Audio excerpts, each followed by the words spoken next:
নমস্কাৰ ছাত্ৰ-ছাত্ৰীসকল আজিৰ ভিডিঅ'টিত আমি তোমালোকৰ চতুৰ্থ শ্ৰেণীৰ গণিতৰ দ্বিতীয় পাঠ সংখ্যাৰ ধাৰণা পাঠৰ 26 পৃষ্ঠাত থকা কিছু কথা আলোচনা কৰিম।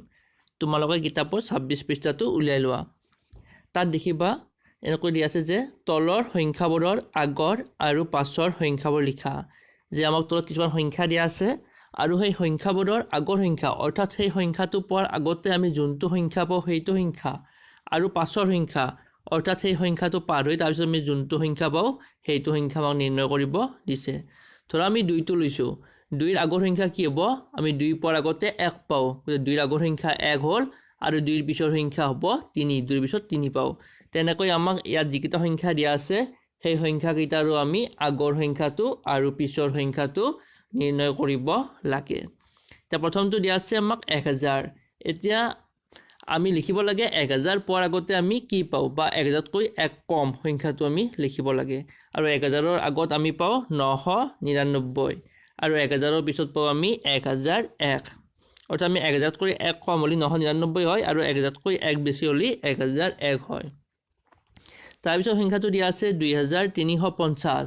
2350ৰ আগৰ সংখ্যাটো হ'ব 2349।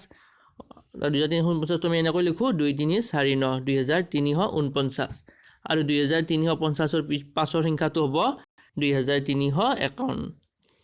তাৰপিছত দিয়া আছে আমাক 3499। 3499ৰ আগৰ সংখ্যাটো হ'ল 3498 আৰু পিছৰ সংখ্যাটো হ'ব যে 3499তকৈ 1 বেছি হ'লে পাওঁ আমি 3500। অৰ্থাৎ 3499ৰ পাছৰ সংখ্যাটো হ'ল 3500। তাৰপিছত দিয়া আছে আমাক 4008। 4008ৰ আগৰ সংখ্যাটো হ'ব আমাৰ কি 4799। 4799 হ'ব আমাৰ 4008ৰ আগৰ সংখ্যা আৰু পিছৰ সংখ্যা হ'ব 4801। তাৰপিছত দিয়া আছে আমাক 5832। 5832ৰ আগৰ সংখ্যা 5831 আৰু 5832ৰ পিছৰ সংখ্যা 5833। তাৰপিছত দিয়া আছে আমাক 6789। 6789ৰ আগৰ সংখ্যা হ'ব 6788 আৰু পাছৰ সংখ্যাটো হ'ব 6790। তাৰপিছত দিয়া আছে আমাক 7080।